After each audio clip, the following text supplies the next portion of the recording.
ഡൽഹിയിലെ കർത്തവ്യപഥിൽ നടന്ന 77ാമത് റിപ്പബ്ലിക് ദിന പരേഡിൽ സൈനിക ശക്തി പ്രദർശിപ്പിക്കുന്നതിനിടെ ഇന്ത്യ തങ്ങളുടെ ആദ്യത്തെ ദീർഘദൂര ഹൈപ്പർസോണിക് മിസൈൽ എന്ന് അവകാശപ്പെടുന്ന മിസൈൽ പരസ്യമായി അനാച്ഛാദനം ചെയ്തു.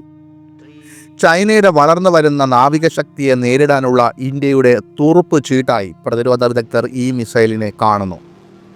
പ്രസിഡന്റ് ദ്രൗപദി മുർമുവും മുഖ്യാതിഥിയായി പങ്കെടുത്ത യൂറോപ്യൻ യൂണിയൻ നേതാവ് ഉർസുല വോൺ ഡെർ ലെയനും ഇത് വീക്ഷിച്ചു. ഏതൊരു നാവിക യുദ്ധത്തിലും ഇന്ത്യയെ ആഗോള തലത്തിലേക്ക് ഉയർത്തുന്ന ഇന്ത്യയുടെ ബ്രഹ്മാസ്ത്രമെന്ന് വിശേഷിപ്പിക്കുന്ന ഈ മിസൈൽ ഇന്ത്യയുടെ അഭിമാനമാകുകയാണ്. സാധാരണ വൻപൻ ശക്തികളാണ് ഹൈപ്പർസോണിക് വേഗതയിൽ കുതിക്കുന്ന ഗ്ലൈഡ് മിസൈലുകൾ ഉപയോഗിക്കുക. ഇപ്പോഴിത് ഇന്ത്യയ്ക്കും സാധ്യമായിരിക്കുന്നു. ഇന്ത്യയുടെ പ്രതിരോധ ഗവേഷണ വികസന സംഘടന DRDOയുടെ ഉൽപ്പന്നമായ ഈ long range anti ship missile Mach 10 വരെ വേഗതയും ഏകദേശം 1500 കിലോമീറ്റർ ദൂരത്തിൽ സഞ്ചരിക്കുന്ന ശത്രു യുദ്ധ കപ്പലുകളെ ആക്രമിക്കാനും രൂപകൽപ്പന ചെയ്തിരിക്കുന്നതാണ്. അതായത് 1500 കിലോമീറ്റർ വരെ ദൂരെ കടലിൽ പോകുന്ന യുദ്ധക്കപ്പലുകളെ കൃത്യതയോടെ പാഞ്ഞു ചെന്ന് വെറും 15 മിനിറ്റിനകം തകർക്കുന്ന മിസൈലാണിത്. നമ്മളിതിനെ അഭിമാനപൂർവ്വം ബ്രഹ്മാസ്ത്ര എന്ന് വിശേഷിപ്പിക്കുന്നു. ഹൈപ്പർസോണിക് വേഗതയിൽ കുതിക്കുന്ന ഈ മിസൈലിന് പറ്റിയ പേര് തന്നെയാണ് അത്. ഇൻഡോ പസഫിക് മേഖലയിൽ ഇന്ത്യയുടെ ജാഗ്രതയുടെ കണ്ണായി ഈ ദീർഘദൂര കപ്പൽ വേദ മിസൈൽ ഇനി മുതൽ ഉണ്ടാകും. കരയിൽ സ്ഥിതി ചെയ്യുന്ന ഒരു ട്രാൻസ്പോർട്ടർ എറക്ടർ ലോഞ്ചിൽ നിന്ന് വിക്ഷേപിക്കാൻ കഴിയുന്ന ഈ മിസൈൽ വികസന പരീക്ഷണങ്ങൾക്ക് വിധേയമായി കൊണ്ടിരിക്കുകയാണ്. ഇന്ത്യൻ പ്രതിരോധ മന്ത്രാലയത്തിൻ്റെ കണക്കനുസരിച്ച് 1500 കിലോമീറ്റർ, അതായത് 930 മൈലിൽ കൂടുതൽ ദൂരപരിധിയുള്ള ഈ മിസൈൽ വിവിധ തരം പേലോഡുകൾ വഹിക്കാൻ കഴിയുന്ന തരത്തിലാണ് രൂപകൽപ്പന ചെയ്തിരിക്കുന്നത്. മിസൈലിന് ഏകദേശം 46 അടി നീളവും ഏകദേശം 4.6 അടി വ്യാസവും 44,000 പൗണ്ടിൽ താഴെ ഭാരവും ഉണ്ടെന്ന് കരുതപ്പെടുന്നു. വേഗത മേൽ പറഞ്ഞ പോലെ മാക് 10 ആരംഭിച്ച് ശരാശരി വേഗത മാക് 5 നിലനിർത്തുന്നു.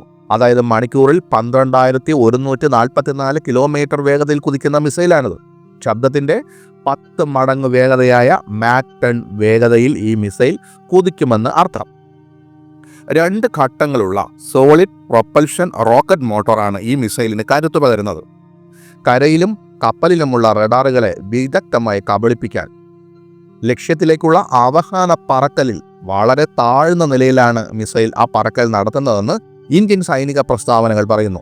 ഇതിൻ്റെ മാർഗനിർദ്ദേശ സംവിധാനത്തിൻ്റെ കാര്യത്തിൽ ഇന്ത്യൻ പ്രതിരോധ മന്ത്രാലയം പറയുന്നത് സ്ഥിരവും ചലിക്കുന്നതുമായ ലക്ഷ്യങ്ങളെ ആക്രമിക്കാൻ സഹായിക്കുന്ന തദ്ദേശീയ ഏവിയോണിക്സ് സിസ്റ്റങ്ങളും ഉയർന്ന കൃത്യതയുള്ള സെൻസർ പാക്കേജുകളുമുള്ള മിസൈൽ ഇത്തരത്തിൽ ആദ്യത്തേതാണ് എന്നാണ്. ഇന്ത്യൻ നാവികസേനയുടെ കോസ്റ്റൽ ബാറ്ററി ആവശ്യകതകൾ നിറവേറ്റുന്നതിനായി രൂപകൽപ്പന ചെയ്തിരിക്കുന്ന ഈ ലോങ് റേഞ്ച് ആൻറ്റി ഷിപ്പ് മിസൈലിൻ്റെ 2 അറിയപ്പെടുന്ന ഫ്ലൈറ്റ് പരീക്ഷണങ്ങൾ നടത്തിയിട്ടുണ്ട്. 2023 പരീക്ഷണത്തെക്കുറിച്ച് വാർഷിക റിപ്പോർട്ടിൽ സംക്ഷിപ്തമായി പരാമർശിച്ചിട്ടുണ്ടെങ്കിലും 2024 പരീക്ഷണത്തെക്കുറിച്ച് ഒരു പത്രക്കുറിപ്പിൽ പരാമർശിച്ചിട്ടുണ്ട്. മിസൈലിൻ്റെ പേര് നോക്കുമ്പോൾ നാവികസേനയുടെ പങ്കിൻ്റെ പ്രാധാന്യം എടുത്തു കാണിക്കുമ്പോൾ തന്നെ ഇന്ത്യൻ വ്യോമസേനയും ഇന്ത്യൻ സൈന്യവും ഈ മിസൈൽ ഉപയോഗിക്കുന്നതിനെക്കുറിച്ച് പര്യവേഷണം ചെയ്യാൻ സാധ്യതയുണ്ട്. ഭാവിയിൽ ഇതിനൊരു കപ്പൽ വിക്ഷേപണ വകഭേദം ഉണ്ടാകുമെന്നും പ്രതീക്ഷിക്കുന്നു. വിവിധതരം പരമ്പരാഗത വാർഹെഡുകൾ വഹിക്കാൻ ഈ മിസൈലിന് കഴിയുമെന്ന് സൂചനയുണ്ട്. നിലവിൽ കപ്പൽ വിരുദ്ധ പതിപ്പിലാണ്, അതായത് ആൻറ്റി ഷിപ്പ് വേരിയൻറ്റിലാണ് ശ്രദ്ധ കേന്ദ്രീകരിക്കുന്നത്. മിസൈലിന് 1.4 മീറ്ററാണ് വ്യാസം, ഏകദേശം 14 മീറ്ററാണ് നീളം, 20 ടണ്ണിൽ താഴെ ഭാരവും ഉണ്ടാകുമെന്ന് നേവൽ ന്യൂസ് മുമ്പ് റിപ്പോർട്ട് ചെയ്തിരുന്നു. ഇന്ത്യ ടിവിയുടെ സമീപകാല വീഡിയോ റിപ്പോർട്ടിൽ DRDO ഉദ്യോഗസ്ഥർ 13 മീറ്റർ നീളവും ഭാരം ഏകദേശം 12 ടണ്ണുമാണെന്ന് ഉദ്ധരിക്കുന്നു. ഈ സിസ്റ്റത്തിൻ്റെ അറിയപ്പെടുന്ന 3ാമത്തെ പരീക്ഷണം ഈ വർഷം നടക്കാൻ സാധ്യതയുണ്ട്. കൂടാതെ അതിൻ്റെ വിജയകരമായ വികസനം ഇന്ത്യയെ ഹൈപ്പർസോണിക് മിസൈൽ ശേഷിയുള്ള രാജ്യങ്ങളുടെ എലൈറ്റ് ക്ലബിൽ ഉൾപ്പെടുത്തുന്നു. ഹൈപ്പർസോണിക് വേഗതയിൽ കുതിക്കുന്ന ഈ മിസൈലിനെ ഗ്ലൈഡ് മിസൈൽ എന്ന് വിളിക്കുന്നു. അതിൻ്റെ കാരണം ഈ മിസൈലിൽ നിന്നും അവസാന ഘട്ടത്തിൽ ഇതിൻ്റെ സ്ഫോടക വസ്തു വഹിക്കുന്ന പോർമുന വേർപെടും. അത് അപ്രതീക്ഷിതമായി മുകളിലേക്കോ താഴേക്കോ അതിവേഗം കുതിച്ച് ശത്രു ലക്ഷ്യത്തിൽ പതിച്ച് മാരകമായ സ്ഫോടനമുണ്ടാക്കും. ഈ ഹൈപ്പർസോണിക് ഗ്ലൈഡ് മിസൈലിൻ്റെ സസ്പെൻസ് എന്ന് പറയുന്നത് ഒരു അപ്രതീക്ഷിതമായ പാതയിലൂടെ അവസാന നിമിഷത്തിൽ പോർമുന നടത്തുന്ന കുതിപ്പാണ്. സാധാരണ ബാലിസ്റ്റിക് മിസൈലുകൾ തൊടുത്തു കഴിഞ്ഞാൽ അർദ്ധവൃത്താകൃതിയിലാണ് സഞ്ചരിക്കുക. അതിനാൽ ഇതിൻ്റെ സഞ്ചാരപാത കൃത്യമായി പ്രവചിക്കാൻ നമുക്ക് സാധിക്കില്ല. ശത്രുവിൻ്റെ റഡാറുകളുടെയും മിസൈൽ വേദ സംവിധാനങ്ങളുടെയും കണ്ണ് വെട്ടിക്കാൻ ഹൈപ്പർസോണിക് ഗ്ലൈഡ് മിസൈലുകൾക്ക് സാധിക്കുന്നു. അതിനാൽ തന്നെ ഇത്തരം ഗ്ലൈഡ് മിസൈലുകൾ ശത്രുക്കളുടെ പേടി സ്വപ്നമാണ് എന്ന് തന്നെ പറയാം. ഇനി നമുക്ക് ഒരല്പം ചരിത്രത്തിലേക്ക് പോകാം. 2007 ഫെബ്രുവരി 21 നടന്ന പ്രതിരോധ ഗവേഷണ വികസന സംഘടന ഡയറക്ടർമാരുടെ സമ്മേളനത്തിൽ സംസാരിച്ച നമ്മുടെ അഭിമാനമായ APJ അബ്ദുൽ കലാമിൻ്റെ അഭിപ്രായത്തിൽ അടുത്ത 15 വർഷത്തേക്ക് ആവശ്യമായ പ്രതിരോധ സംവിധാനങ്ങളിലൊന്ന് ഹൈപ്പർസോണിക് ആയുധങ്ങളാണ്. വായു ഉപയോഗിച്ച് ജ്വലനത്തിന് ശക്തി പകരുന്ന ഒരു പ്രൊപ്പൽഷൻ സിസ്റ്റമായ സ്ക്രാംജെറ്റ് ഉപയോഗിച്ച് ചലിപ്പിക്കുന്ന ഒരു ഹൈപ്പർസോണിക് വാഹനത്തിൻ്റെ പണി നമ്മൾ 2008 തന്നെ ആരംഭിച്ചിരുന്നു.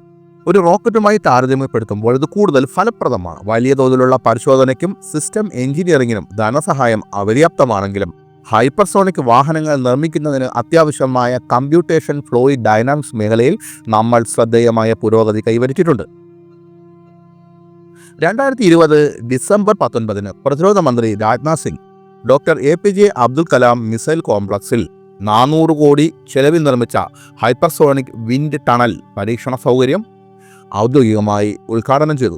2021 വേനൽക്കാലത്ത് ചൈന നടത്തിയ 2 ഹൈപ്പർസോണിക് ആയുധ പരീക്ഷണങ്ങൾക്ക് ശേഷം 2021 ഡിസംബർ 14 DRDOയിൽ നടന്ന ഒരു പ്രഭാഷണത്തിനിടെ പ്രതിരോധ മന്ത്രി രാജ്നാഥ് സിംഗ് ഹൈപ്പർസോണിക് ആയുധ വികസനത്തിൻ്റെ ആവശ്യകത ഊന്നിപ്പറഞ്ഞു. ഇന്ത്യയിൽ ഏകദേശം 12 ഹൈപ്പർസോണിക് വിൻഡ് ടണലുകളുണ്ട്. മാക് 13 വരെ വേഗത പരീക്ഷിക്കാൻ കഴിയുമെന്ന് 2021 ഒക്ടോബറിലെ ഒരു റിപ്പോർട്ടിൽ പറയുന്നു. ഇന്ത്യൻ സായുധ സേനയ്ക്കായി DRDO നിരവധി മിസൈലുകൾ വികസിപ്പിച്ചെടുത്തിട്ടുണ്ടെന്ന് നമുക്കറിയാം. ഇതിൽ K മിസൈൽ കുടുംബം, പൃഥ്വി സീരീസ്, അഗ്നി സീരീസ്, പ്രളയ്, പ്രഹർ, ശൗര്യ എന്നിവയെല്ലാം ഉൾപ്പെടുന്നു. 150 മുതൽ 500 കിലോമീറ്റർ വരെ പരിമിതമായ പരിധിയുള്ള പരമ്പരാഗത വാർഹെഡുകൾ വഹിക്കുന്നതും തന്ത്രപരമായ യുദ്ധത്തിന് സഹായിക്കുന്നതുമായി ഉദ്ദേശിച്ചിട്ടുള്ള പ്രളയ്, പ്രഹർ മിസൈലുകൾ ഒഴികെ മിക്ക ദീർഘദൂര മിസൈലുകളിലും ആണവ പോർമുനകളുണ്ട്, അതായത് വാർഹെഡുകളുണ്ട്.